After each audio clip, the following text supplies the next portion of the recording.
Welcome everybody, OCLW stalwarts and new faces. Lovely to see a few new people here. Welcome to Dr. Victoria Phillips. Victoria, a great friend of OCLW who's been here in various guises for a while now.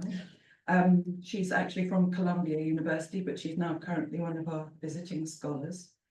And she's the author of an acclaimed work on Martha Graham.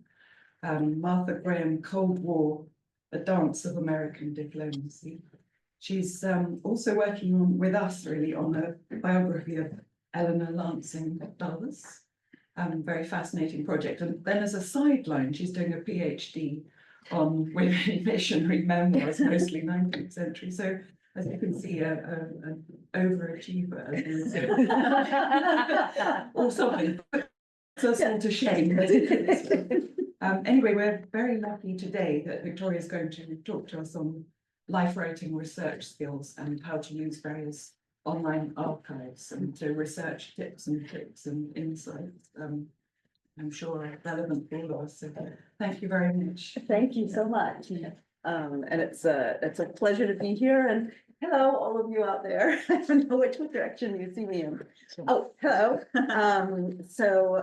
Thank you so much for the introduction. I've actually opted for a master's instead of a PhD in religion. Underachieving. Right, I've lost this. And I just actually applied to the CUNY Masters in Museum Studies online. I started out by saying, I'm not just collecting them, I'm a lifelong learner. So no, I really believe in learning from others. So that's, you know, what's really exciting about doing online research is that I can always learn more. One of the things I do out of the Wolfson Center in Washington, D.C. is run something called the Cold War Archival Research Institute. And we train students, mostly PhDs, that started out as undergraduates through PhDs, in how to do both online and in-person archival research. And the core founding tenet of CWAR is data sharing. And I know that sounds really awful for formally trained historians who really like silos. And I remember going into Columbia University's library when I was an undergraduate, when you actually went into the library and opened a book to find a document. And somebody had taken a razor to some pages. You know, that was the old way of doing things. You know, oh, if I find this document, I'm going to hide it, or I'm going to make sure that no one else sees it because it's so important.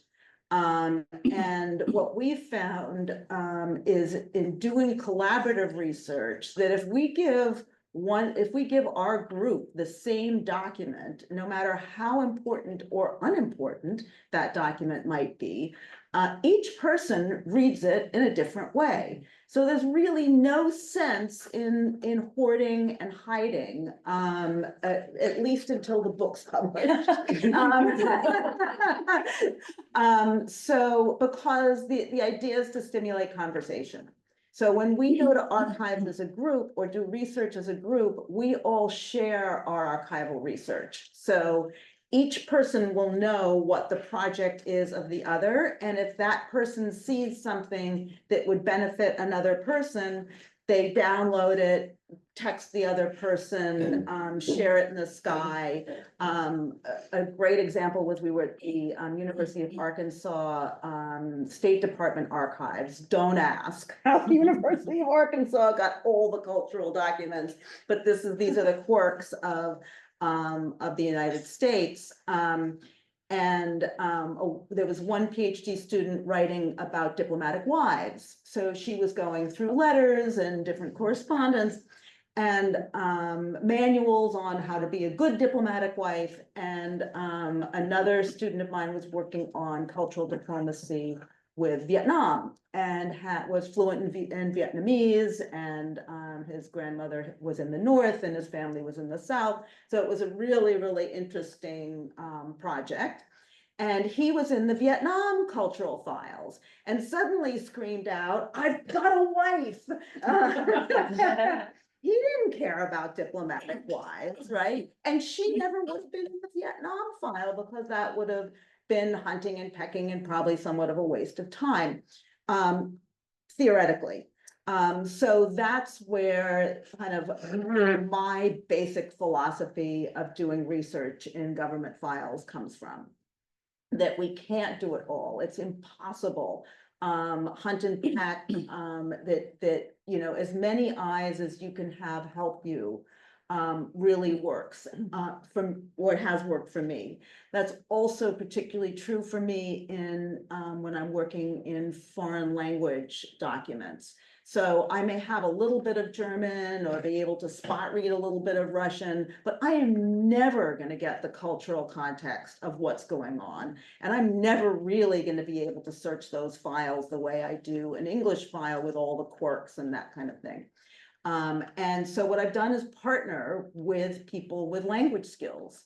I'll say, I'll go to NARA, the National Archives in Washington, for you if you go to the Polish archives for me. And it's worked brilliantly. Because we all need things and travel budgets are extremely limited these days. And also everybody says, well, why don't you just do it online? Well, because not everything is online. And when I go to an archive, one of the not first things I do, I have a list of what I'm going to look at, but I never ever leave without looking at that file marked miscellaneous, right? Because that's where the archivist dumps the stuff that she or he doesn't know what to do with. And I have almost never seen it not to be golden. There's something in there that somebody's, what is this? And that's always the key to the castle when somebody says, what is this?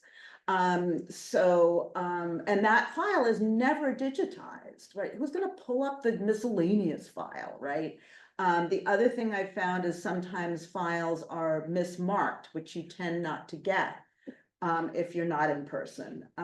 So I was working, I had to get a footnote for the Graham book, and I was really upset because I hadn't documented it right. Trained to Washington, here we go.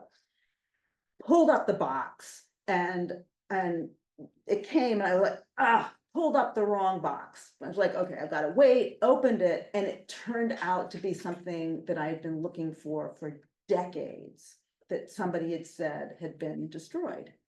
And what it was a transcript of an oral history that Martha Graham had done and demanded back. And her publicist said, I've destroyed it. And I knew the publicist just from, I mean, I didn't know her, but just from reading about her, I had this sense, there's no way this woman is going to destroy this. I went to her files, nothing. Well, the archivist had mismarked it. And there it was. And it was a gold mine for biography. Yes, you can't go to every archive, but maybe if you have somebody like-minded who can go for you and tell them, you know, look around, pull up miscellaneous. That's been my experience. So working in government archives, I thought I would bring in cases of 3 women. They're Martha Graham, who I've written about, Eleanor Dulles, who I've written about, and a woman named Pearl Primus, who I haven't written about, but I've stumbled across in my research, but I just bring her up because she presents an interesting case. So what I do is as soon as I see a name in the United States, I file a FOIA. Which is a Freedom of Information Act. I see a name, I file it. Maybe it's going to take a year. Maybe it's going to end up in my mailbox the next day. Maybe I've had it take 10. 10 years for a file from Reagan. They had a Martha Graham file that was classified, and it took them 10 years to declassify it. And again, it didn't make it into my dissertation, but it made it into my book. and it was fabulous. So they did a questionnaire with Martha Graham about when she was supposed to receive the Medal of Freedom or some kind of award from Reagan. They gave me all the answers to the questions, but not the questions. And I was, but it was great. You know, it's like, oh, you made a mistake because I can guess what the questions are. So, you know, in one case, she was accused of punching somebody in the stomach in order to make them properly contract and release in dance. And she had to pay them $60,000 in the 60s, which was a lot of money, right? And they said, you know, have you ever been, you know, obviously the question was, have you ever been involved in a lawsuit? Because the answer was, no, I have never been involved in a lawsuit. And I went, no, you have. But, you know, it was pre-Google days and she got away with it. So I see a name and I order a government file. Half the time it doesn't work out, but sometimes it's absolutely fabulous. So I think that would go certainly in the UK. You can order FOIAs. I don't, you know, in Russia there are KGB files if whenever that is possible. In Germany, there are Stasi files and other government files that are possible. So I know the US, but I also know that other governments have these same kinds of secret police spying files that sometimes you can get.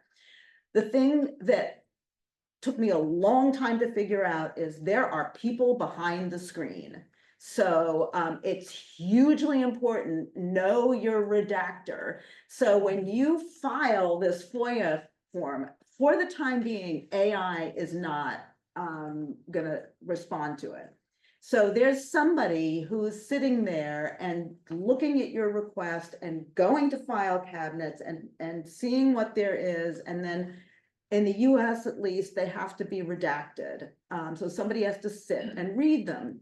What most people don't know is that every time you ask for a file, it is supposed to be redacted. So if, let's say somebody did something in Israel today, right? In Israel 20 years ago. Well, today, that action in Israel might be redacted, whereas 10 years ago, it might not be. So the redactions are based on what is happening today and not what's necessarily happening in the period. So there's a guy at the National Security Archive named Tom Blanton, who is a wonderful person behind the screen and wonderfully accessible. He ordered a file 3 times and holds it up on onion skin paper, and you can get almost the entire document. That just a few, you know, rather than these huge blocks, there's just a few sentences that are redacted. I ordered Martha Graham's file using every name I could think of every 6 months. And the only file that existed on her, even though she was born in the late 19th century and was involved with the Communist Party of the United States of America, her file started in 1974. Now, okay, you were a little old then. And so I ordered it many different ways. And then through the National Security Archive and this fellow named Tom Blanton, who I got to know, he said, well, you know, there's a little piece of Martha Graham here. I said, really? He said, yes, it was deposited with us about 30 years ago. Oh, interesting. Can I have it? Yes, it was her involvement with the Spanish Civil War. And pro-communist efforts that at one point had been available, but now when you ask for it, no, it's not there. I got so annoying with these people that they said, please stop asking. We've given you what we're going to give you, but somebody has told me to order it again. So,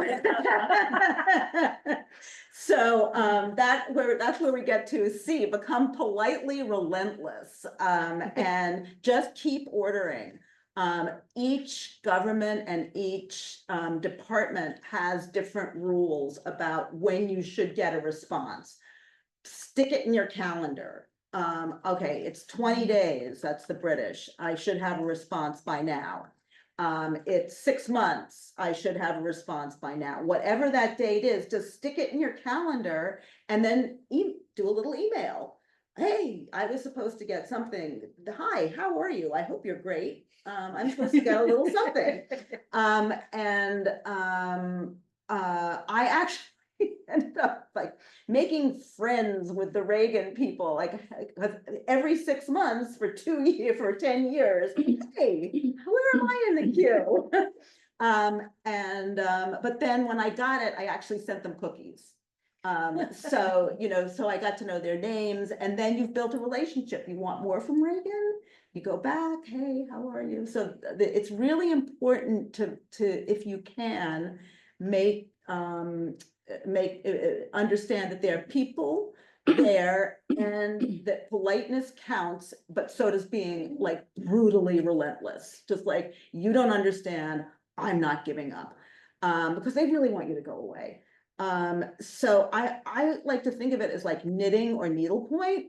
I just do it constantly, right? If my husband's watching television and I just fill out the FOIA form, right? Send, send. So, it's kind of like, it's like stitching. Just do it, and you never know what's going to pop up. And then every country has its quirks, so don't be put off. For Eleanor Lansing Dulles, who was an American diplomat, her most important work took place in Berlin.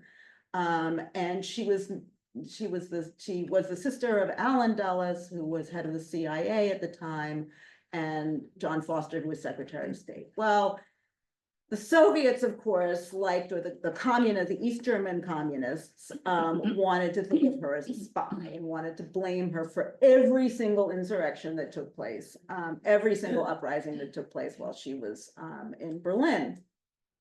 So she became known as Sister von Spymaster, in the newspapers, East German newspapers.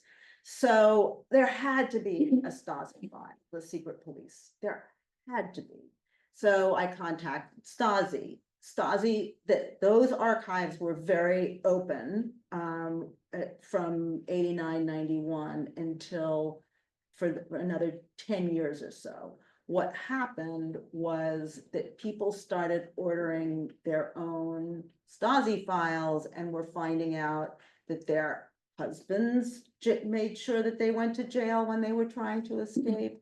Neighbors were spying. So it's gotten it used to actually be way easier to get former Soviet spy files than US spy files, which we always found ironic. Land of the free and all that. But that's starting to shift. And as it's shifting, the rules are changing. So I went to them and I said, Eleanor Lansing Dulles, no, there's nothing. Come now. Oh, well, all right. If you want me to research again, you're going to have to tell me every date she arrived in East Germany or West Berlin. And then I can look on that date for her. Fine. She has diaries. So I went through needlepoint, idiot work, right? Doing that. Okay, fine. Yes, there's a file, but you can't have it. Okay, great. Who can have it? A German can have it. Excellent. So I knew a German. Here's the collaborative work. Great. I've got you a German. But it happened that she was living in England. And they were like, no, it can only be mailed to a German in Germany. So she went to her mother and said, hey, Mom, can you receive an envelope? And it turned out, so I got it. And it was golden. Her code name was Waspy for white Anglo-Saxon Protestant, but it's Wespy in German. And it gave these great stories of how she knew she was being followed, and she would go like 5 miles an hour down the roads to make sure that they could follow her. So all of these great character details were embedded in these files. They thought that she didn't dress properly, and they said that she was vulgar. She sang while she ate, anyway, all sorts of things. What they drank, I mean, I knew they drank, Cold War drinks, but anyway, so like there can be these little teeny tiny details. Maybe it sounds like it takes an awful lot of work, which it does, but sometimes the details are irreplaceable. So here is the official Freedom of Information Act for the United States, FOIA. So this is how to make a FOIA request. And oh my goodness, does this look daunting? When it comes to the US, of course, you're only going to get files, from the beginning of the Republic, and obviously with when the FBI was first put into place in 1919 with the first Red Scare, so you're going to get the CIA 1947. So different branches of government have different FOIAs, which makes it even worse if you're working in the United States government. So if you say, I want XYZ's FBI file, that's great. But they might not have an FBI file, but it might be that the Department of Army, that their spy service, they're the ones who spied on that person. So you have to look and say, which of these areas was this person connected to? So there's State Department, which is for the diplomatic spies. There's the Central Intelligence Agency, which will not give you anything but it just annoy them and send them one. The Federal Bureau of Investigation, Army, Navy, Air Force. And you have to write a separate letter to each of those organizations because they don't talk to one another. And now there's a new one, Homeland Security. The other thing is some of these things, the names of some of these institutions change over time. So you have to know what it was called in the time that you're asking for the record. It can feel really onerous. However, Eleanor Lansing Dulles' story, I filed with the FBI because she said she was a Bolshevik, and McCarthy was out and about when she was trying to do her work, and she was not a fan, complained to Eisenhower about McCarthy and the witch hunts. So I knew there had to be something. And FBI, no, there's no file. Come now. No, there's no file. You can't, there may be one, but you can't have it. Fine. Well, she was an Army lieutenant for a while. And when the State Department wasn't letting her do things, somehow the Army commandeered her in Austria in 1945, 47. So I was like, okay, I'll just write an Army one. Bingo. I got this file. Eleanor Dulles is not a communist because she's a good mother. Okay, so we know there was an investigation, as I assumed, right? Army was aware, they were defending her, but she's not a communist because she's a good mother? Okay, that's also telling me something. She probably wasn't, but also telling me something about the period. And if you look at motherhood and communism and America, the idea that somebody was a good mother made them American if they were a woman. So again, just spreading the net wide is really important. You can go to the electronic reading room and search for people. You can track your requests. Here are contacts and liaison regulations, what they have to give you, what they don't have to give you. Fine. It's the National Archives at College Park is one of the most difficult archives I have ever worked with. I wouldn't wish it on my worst enemy. But they've got the goods. And when I went to the National Archives and was working on Martha Graham, I was about to finish the book. I had tracked her with every president, Roosevelt at that point through Reagan. The State Department archivist was there. He said, "What are you working on?" I said, "I'm working on Martha Graham's State Department tours." He said, "Oh, I'll be right back." He comes back 2 hours later and said to me, "Martha Graham never had anything to do with the State Department." Thank you. So they're really eager to squash your idea there for whatever reason. We hope that they're figuring that out.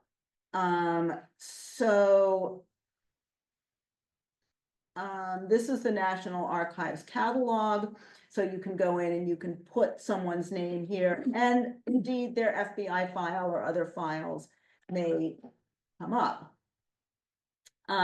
Just because there's no FBI file online doesn't mean there's no FBI file. It just means it hasn't gone up online with the National Archives. They are way behind. Here's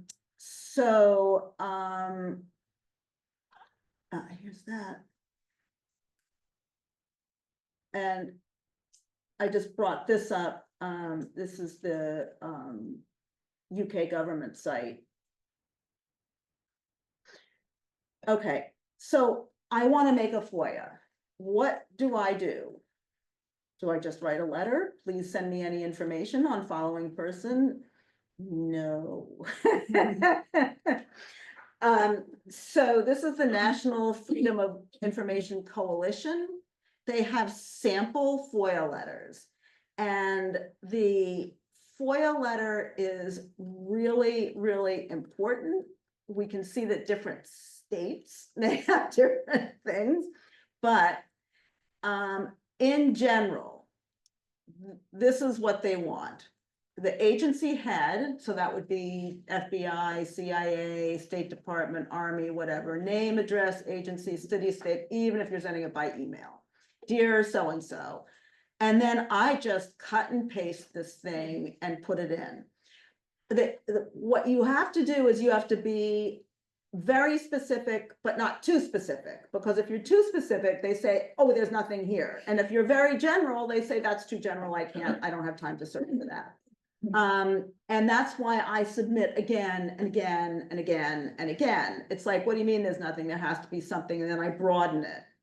Or that's too big, well, I shorten it. Who you're affiliated with is important, an individual seeking information. And I always put this in. I am willing to pay fees for this request up to a maximum of, and I usually put $500 or $1,000. I once received a stack like this, somebody's, a dancer's husband's FBI file. But because I said I was a student and a researcher, I had said I would pay for it, but then they said, thank you for saying you'd pay for it, and then they waived the fee. But if I had said I'm not gonna pay for it, they would have said no, right? So I put that in. They charge a certain amount. I don't know what it is anymore per paper. But then you can also request a waiver of the fees.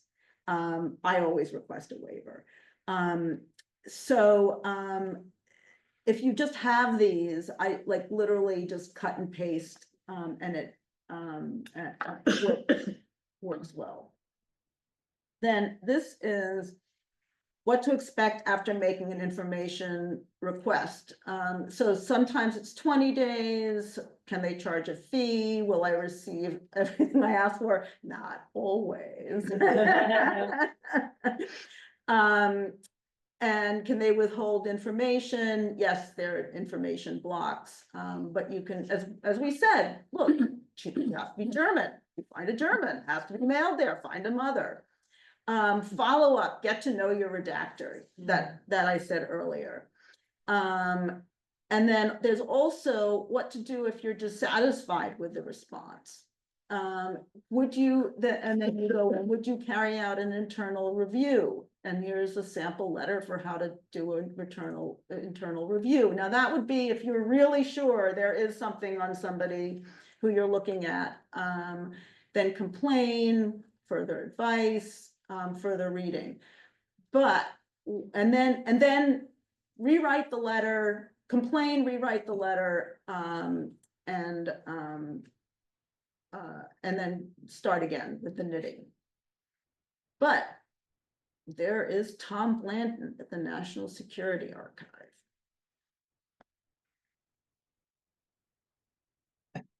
So this is the National Security Archive. It is not, it's a private organization at George Washington University.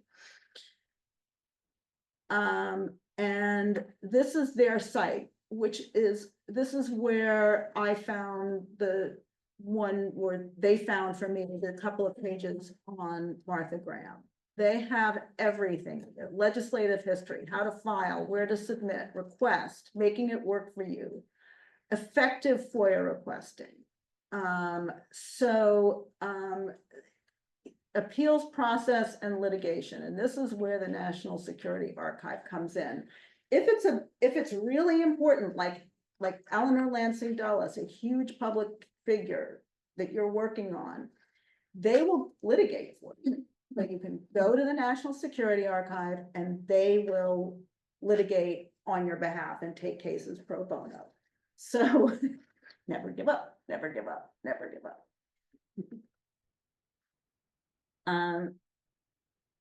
And then this is the National Security Archive virtual reading room. So you can enter terms or names here to get the documents.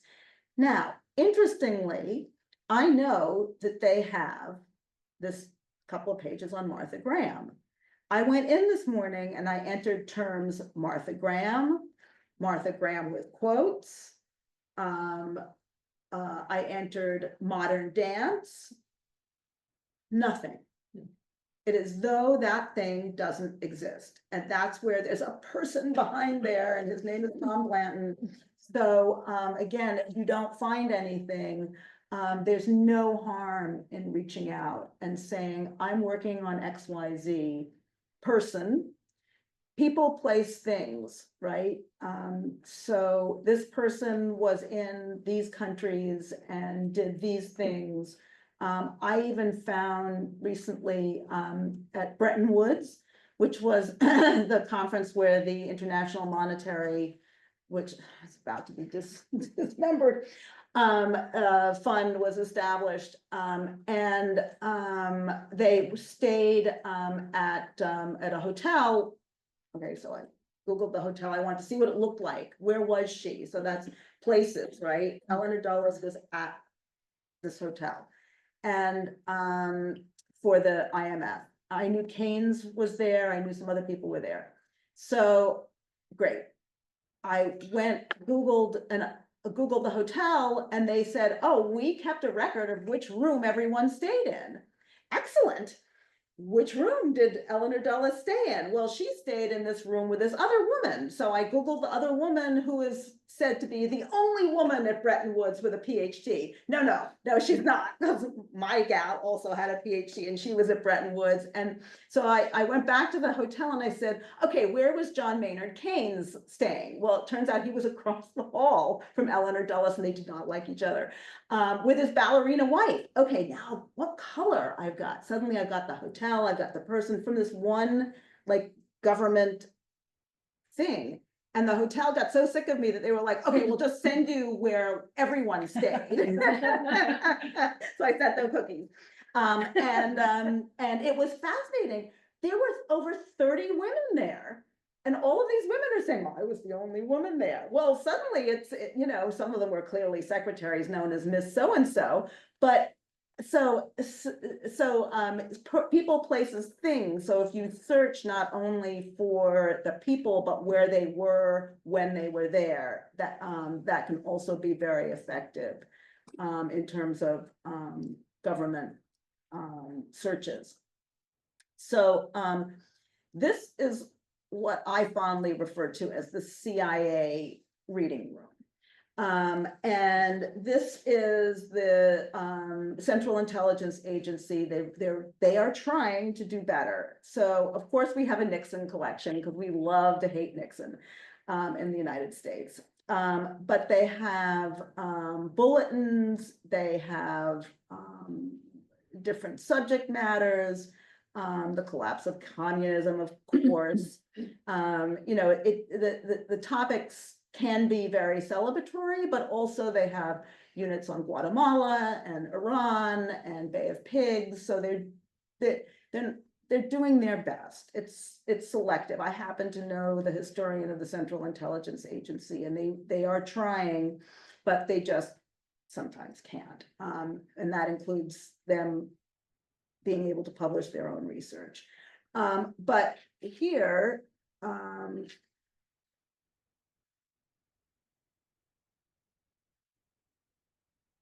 if I put in Martha Graham, it's creeping. You think, well, why would the CIA have anything on Martha Graham? Of course it's unavailable, right? So this is what you've got to do. All right. So if you go and search Martha Graham, which I did this morning, you get a whole bunch of stuff. It's like, oh, interesting. And sometimes you get the landing coordinates for one of her planes in Indonesia in 1956. Oh, Eisenhower had a tendency to put cameras on the bottom of planes. She always went with 2 planes. So little things like that. But also that Indonesian document sometimes is there and sometimes it's not. I don't know why. So if you see something that's good in these, download it, put it in a folder, copy the URL, because I went back to look at that document thinking, first I thought, oh, well, what difference does it make? And then I was like, oh, that's where Bandung was. That was a hotbed of, you know, kind of non-alignment, and at any rate, I realized, and I couldn't find it again. I was like, wait, it's the same search term. So then I ended up that I had downloaded it and I had it. If you put in Eleanor Dulles, Eleanor Lansing Dulles, Eleanor L. Dulles, quotes, no quotes. Her brother was the head of the CIA from 1953 to 1961. No results. Nothing. If you put in Dulles, there's a whole lot.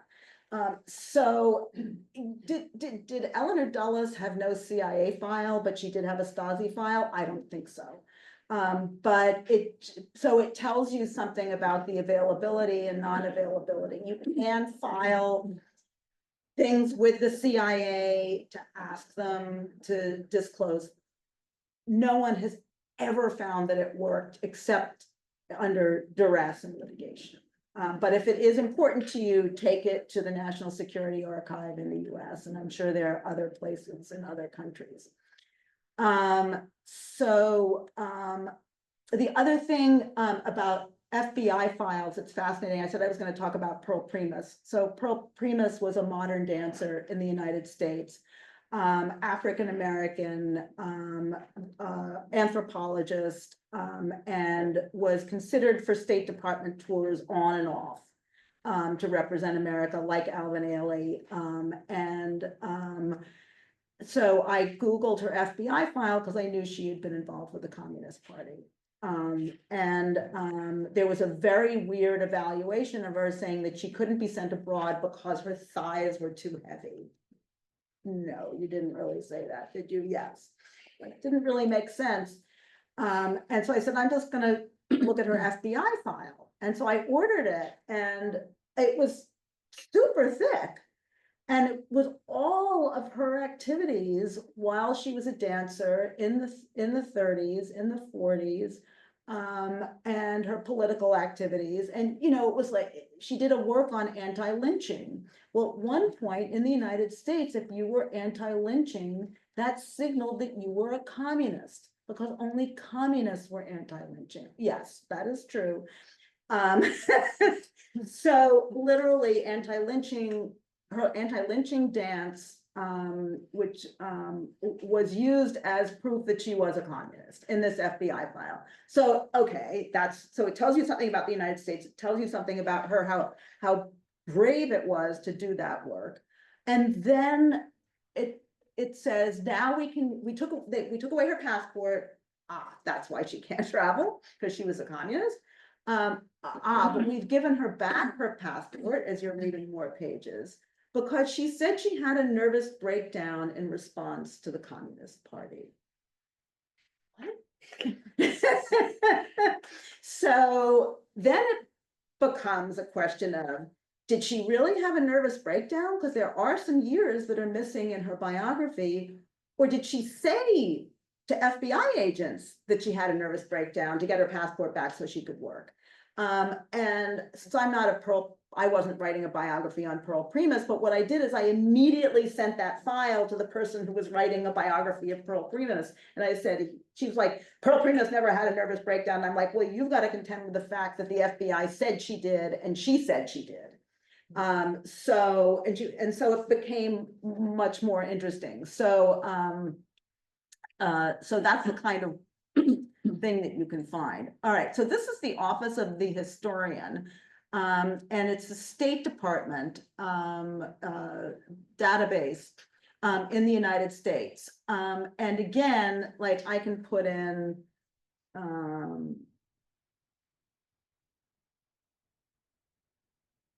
the least likely.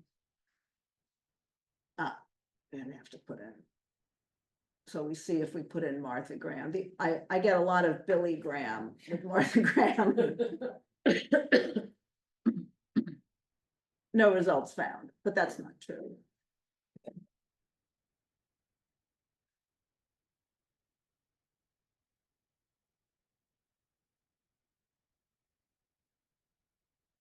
Yeah. So here are all sorts of telegrams that she wrote. Again, that's going to work better if you're in the diplomatic field. But what these are is, let's say you're writing about Vietnam in the United States. The Office of the Historian has an entire volume on Vietnam, which is all primary documents. I think they're about through Reagan, and they are professional historians, and they have access to almost everything. And again, there are people behind this. I just reviewed a book on Paul Nitze, and written by a guy who writes for the Office of the Historian. And he said, well, have you talked to our people about Eleanor Dulles? Because I'm sure we've seen things that aren't in here. And I said, no, I would love to talk to them. So these are selected online documents and collated histories by the State Department. And up till now, they have been super journalistic in the best way, as organized as possible and unbiased. The other place, oddly, to go for government US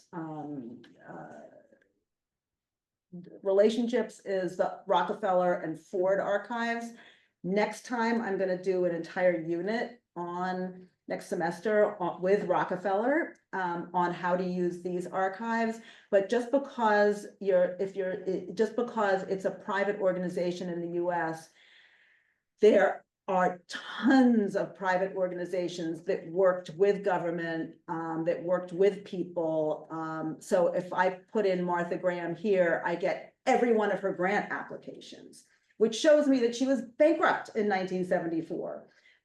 So if anybody has filed a grant application and it was positively reviewed, it's here. If it was negatively reviewed, it's thrown away, which means that there are 0 files on Eleanor Dulles because Rockefeller didn't like her.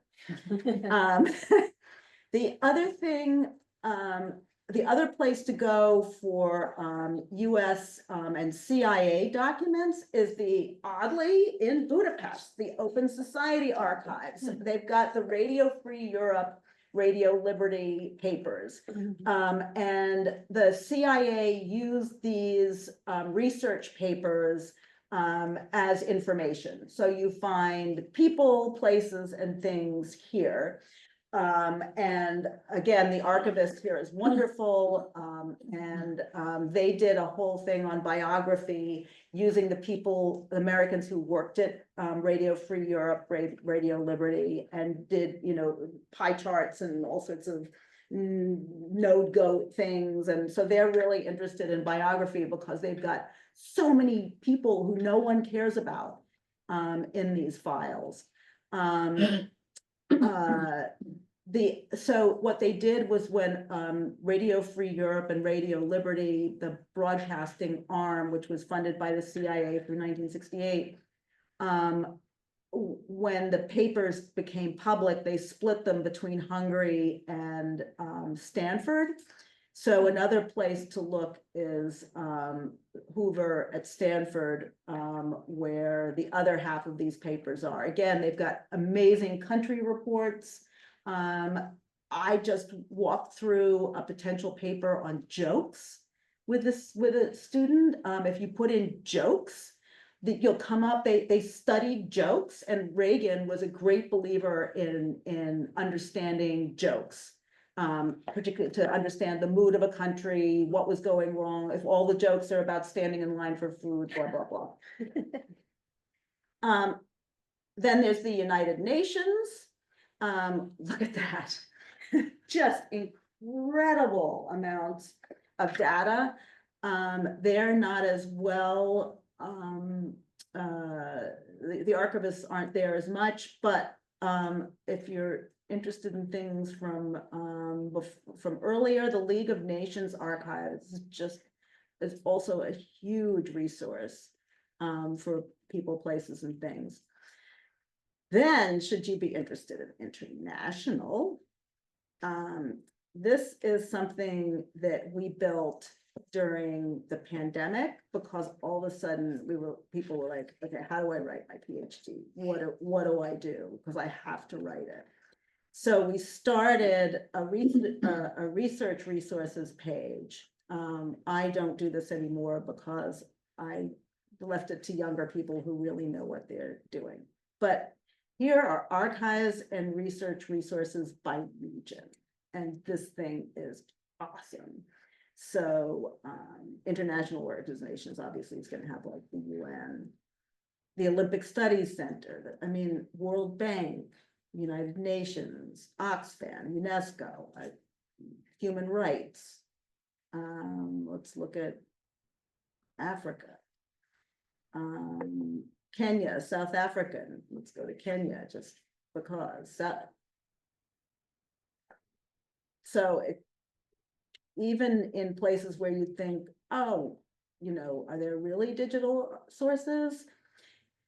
And this database is kept, I think it's kept fairly up to date. I would say it's probably about a year old right now. But also with Schaefer is an archival sharing resource group. So if you're doing something and you're looking for something in Kenya, you can send out a note and say, is anybody going to Kenya? And somebody might be. Since it's America, most people are post-revolution who are working researchers. And then last but not least, another little thing that I did during COVID was I created something called History Online. And this goes back to the idea that there are people behind the archives. Because what we found when we were doing digital research, particularly in government archives, was like, it was either nothing, or you would put in Martha Graham and you'd get Lindsey Graham, you get Billy Graham, you know, so how do you sort through this? You get either too much or too little. So I decided that maybe this is like regular research where you walk into an archive and the first thing you want to do is be really nice to the archivist because they know everything, probably, at least in the olden days. Maybe not at the New York Public Library and the dance division anymore, But in the olden days, particularly when you had the archivists who were also going through the collections and putting the pages into folders, they know where the bones lie. So I said, okay, let's have the digital archivists do presentations online. So this is the Digital League of Nations archives. And this is a recording of them. This is Professor Mark Kramer giving a really interesting talk on how to do research in Russia. The Polish archive session is I thought great. If anybody's working in Poland, I know all these people very well. They were extremely giving in terms of how to work in Polish archives, Latin America, National Archives and the UK Government Archive, Foreign Relations, FRUS, which and the Digital Archive and related online resources. And then this was just us saying, how do we do this? New online global research tactics. There are no upcoming sessions. Maybe there should be. But at any rate, so that's also a resource that can be helpful in terms of understanding that every digital resource and every government digital resource has a different way of going about getting information out of it. So that's it. I'll end there. Do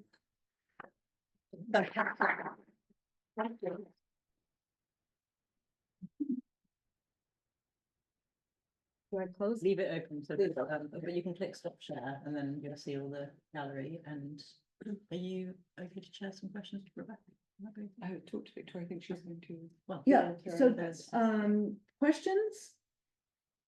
Thoughts? I've got a very, very basic one. I'm just toying with the idea of writing about someone who was a spy, for her and her partner pretty much caused the formation of MI5. How on earth do I go about that? Having never written about a spy and never had any of these complications of trying to get freedom of information. What would you suggest? I would suggest going to the UK government site, searching there and seeing what's there already. And then contacting the archivist Okay, who's there. And if there's nothing there, file the FOIAs. But if the person is a spy, it's like Ellen Dulles. No, nothing, right? It's the more secret the person, the harder it is. But I would start out just by going with what's available. okay. And just going in and filing a FOIA, finding out who the archivist is, contacting them. If it were, you could, if you don't get anywhere, definitely I'll put you in touch with Tom Blanton at the National Security Archive, because he is a US specialist, but he can also understand particularly British issues. Brilliant. Brilliant. Thank you. Yeah, that's quite daunting.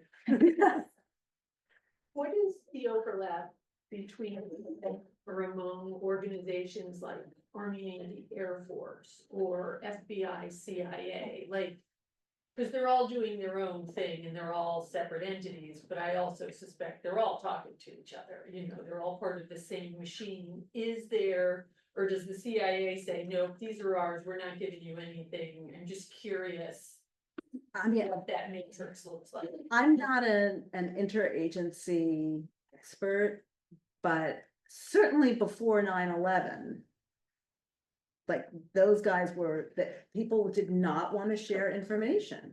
And that was part of the tragedy of 9/11. And that's why they created the Department of Homeland Security to try and make people work together.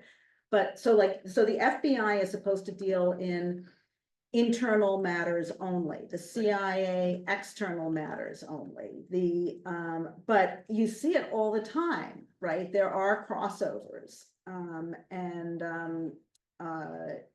So so I would err on the side of saying there is very little communication among agencies. And there is a belief in hoarding of information. And also if information is power, we saw with Hoover, he controlled so many presidents because he had information that he was not about to share with other people. Because it gave him the power. And so it's like, do each individual agency to try and figure out who has what, Right. anything. Right. Like it was like the State Department file and the FBI saying they had nothing on Dulles. But Army did. But if you think about it, when McCarthy really fell apart, it was when he started to investigate the Army. So kind of made, like, I was like, oh, like in retrospect, it made sense. But I wasn't smart enough to figure that out before I did the FOIA. I just was doing my knitting. Dub. That's it, yeah. This is a much broader point about online research, and I've mentioned it to a few people here before, but my last book was, I did a lot of newspaper research in the 19th century, and just this tip for anyone who's never thought of it, is that the digitization, so the British newspaper Archival, American Archives, the digitization process misreads poor print. So the name of the person I was principally looking at had in particular an I and an O in it. And if I misspelled the name with an L for the I or an E for the O, or you'd start getting stories, and I would find things that people who'd written on the same person had never found. So it's definitely one of your knitting tasks. End of the day, you've done your good thinking.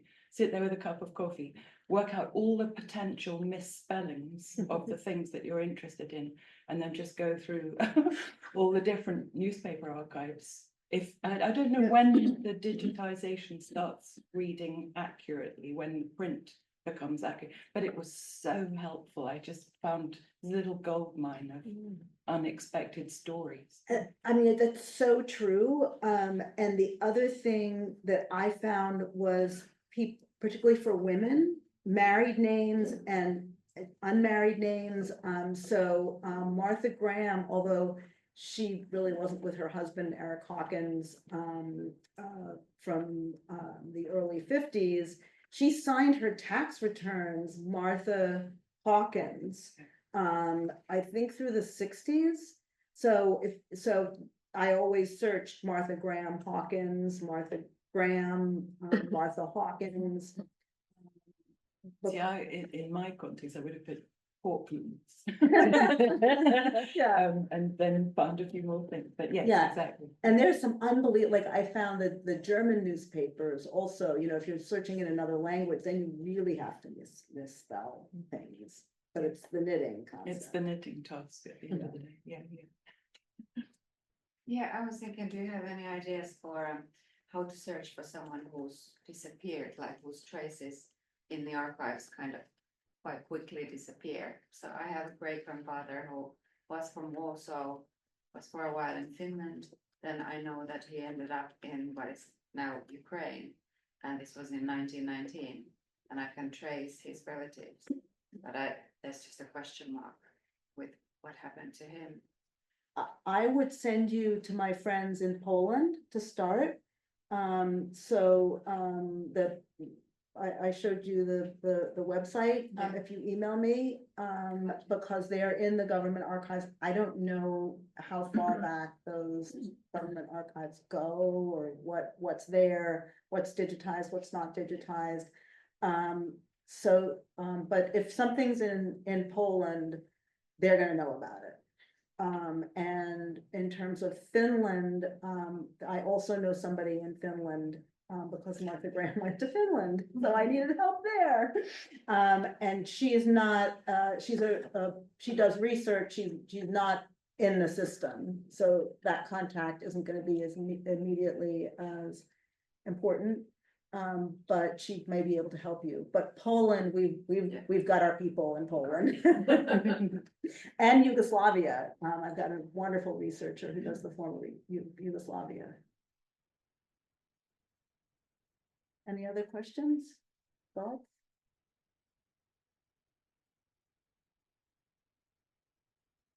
Oh, Kate. Um, Hi, Kate. Hi.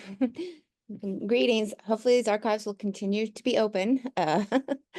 Um, but this is sort of an adjacent question, but looking at so many places with so these complicated systems, can you talk a little bit about how you sort of organize this material so you can, for your own use as it comes in from these different streams?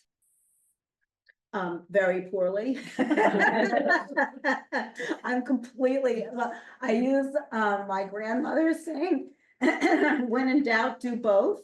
I have everything in a Zotero database tagged.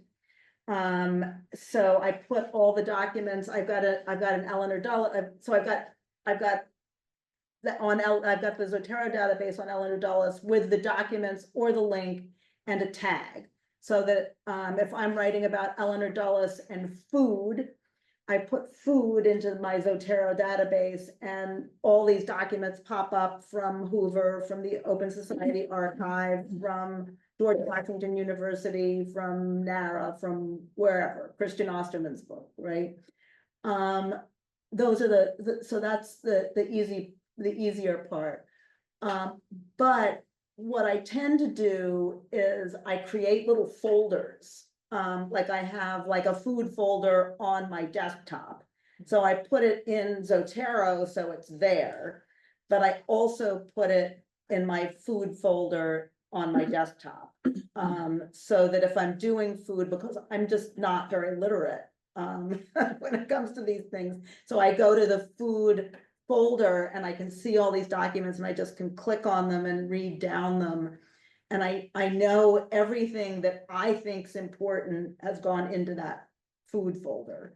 So I tend to do it both in Zotero, but also make categories. So I've got food, I've got husband, I've got Marshall Plan, Austria. And then if I'm in a particular archive or find a particular document that I think is important, I download it, highlight what I think is important, because in 3 days, I'm not going to remember why I thought that thing was important. And then I put it in a file called like miscellaneous. I have like a file and it's red and it says important. So then when I finish a chapter, I go back and I look at important and make sure that I didn't forget about it. So it's really no good. But it works. Well, sometimes, then sometimes things get left out. But like in terms of the strategy, I realized that doing my homemade folders didn't always do it because I lost stuff. And that the Zotero worked, but I didn't always tag things correctly. So I do both.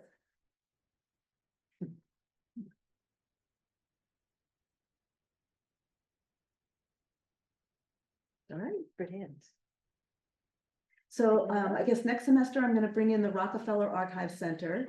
So they will show us how to use the Rockefeller Foundation papers, which are literally global, because it's Rockefeller and Ford, and they were everywhere. Those people were everywhere.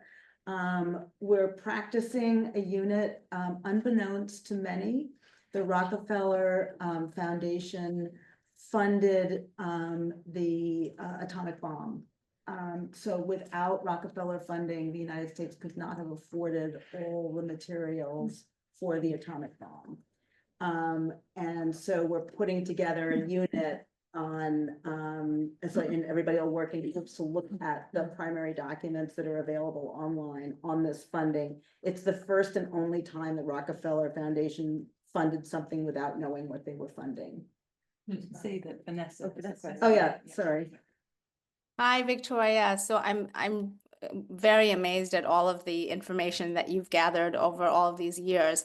I'm just wondering, like, do you ever give yourself like a deadline or a timeline of how much, how much you can gather, and then you're gonna stop, or do you just keep on going because you have the luxury of time? Okay, so when I was in 2010 or so, I went to Anders Stevenson, and I said, oh, I found, who's a scholar of Kennan, the architect of the containment theory, who was also ambassador to Yugoslavia, and Martha Graham went to Yugoslavia under Kennan. And I went to the Kennan files because Kennan kept dream diaries and also meticulous diaries every day. And I knew which day she had met Kennan. And I went, and it turned out that George Kennan had the flu the day Martha Graham performed in Yugoslavia. So he had nothing to say about Martha Graham. And Anders said to me, if you know that George Kennan had the flu on a particular day in 1962 when Martha Graham performed in Yugoslavia, you need to stop. But then I didn't. And because at that point, I didn't know what had gone on under Reagan, and I hadn't found her with Bush yet. So I kind of just keep going. I call Martha Graham and Eleanor Dulles, they're the gifts that just keep giving. So yes, at some point, you've got to finish the dissertation and you've got to finish the book, right? And I just like enough, as Anders said. But I never stop. It's another. Yeah. Right. Or maybe somebody else, maybe a student is gonna write it and I can give it to them. Amazing. It's a lovely, generous note.